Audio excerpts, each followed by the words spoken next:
ஆன்மீக நண்பர்களுக்கு அன்பான வணக்கம். இன்னைக்கு இந்த வீடியோவில் செல்வ வளம் அதிகரிக்க குபேர பிரதோஷ தீபம் பற்றி தான் பார்க்க போகிறோம். வீடியோக்குள்ளே போகிறதுக்கு முன்னாடி நம்ம சேனலை இப்போ தான் ஃபஸ்ட் டைம் பார்க்குறீங்கன்னா சப்ஸ்கிரைப் பண்ணிவிட்டு பாருங்கள்.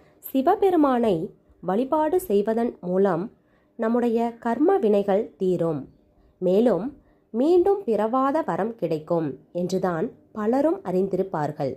ஆனால் சிவபெருமானை நாம் தொடர்ச்சியாக வழிபாடு செய்தோம் என்றால் குபேரருக்கு நிகரான செல்வ செழிப்புடன் வாழ முடியும் என்பதை பலரும் அறிந்திருக்க மாட்டார்கள். குபேர பகவானே சிவபெருமானுடைய தீவிர பக்தர் ஆவார்.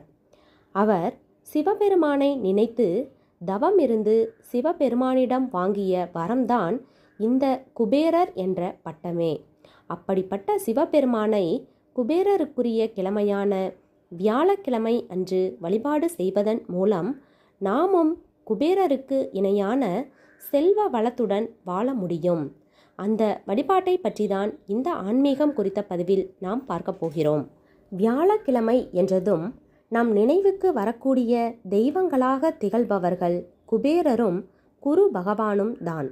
இவர்கள் இருவருக்குரிய இந்த தினத்தில் சிவபெருமானுக்குரிய திதியும் சேர்ந்து வருகிறது என்னும் பட்சத்தில் அன்றைய நாளை நாம் துளி கூட தவறவிடாமல் பயன்படுத்தி கொள்ள வேண்டும். சிவபெருமானை நினைத்து விரதம் இருந்து வழிபாடு செய்பவர்கள் யாராக இருந்தாலும் வியாழக்கிழமையோடு சேர்ந்து வரக்கூடிய இந்த பிரதோஷ நாளில் விரதம் இருந்து வழிபாடு செய்ய சிவபெருமானின் அருளோடு மட்டுமல்லாமல் குபேரரின் அருளும் பரிபூரணமாக கிடைக்கும் என்றே கூற வேண்டும். இவ்வளவு சிறப்பு வாய்ந்த இந்த நாளில் ஒரு குறிப்பிட்ட நேரத்தில் நாம் தீபம் ஏற்றி வழிபாடு செய்வதன் மூலம் குபேரருக்கு இணையான வளங்களை பெற முடியும் என்று கூறப்படுகிறது. இந்த தீபத்தை குபேரருக்குரிய நேரமான மாலை 5 மணியிலிருந்து 6 மணிக்குள் ஏற்ற வேண்டும். இந்த நேரமானது பிரதோஷ நேரமாகவும் கருதப்படுகிறது. ஒருவேளை அந்த நேரத்தில் தீபம் ஏற்ற இயலாது என்று நினைப்பவர்கள் இரவு 8 மணியிலிருந்து 9 மணிக்குள் தீபம் ஏற்றலாம். இதற்கு வீட்டு பூஜை அறையில் சிவபெருமானுக்கு முன்பாக ஒரு தாம்பாள தட்டை வைத்து கொள்ளுங்கள். அது நிரம்ப வெள்ளை கொண்ட கடலையை பரப்பிக்கொள்ள வேண்டும்.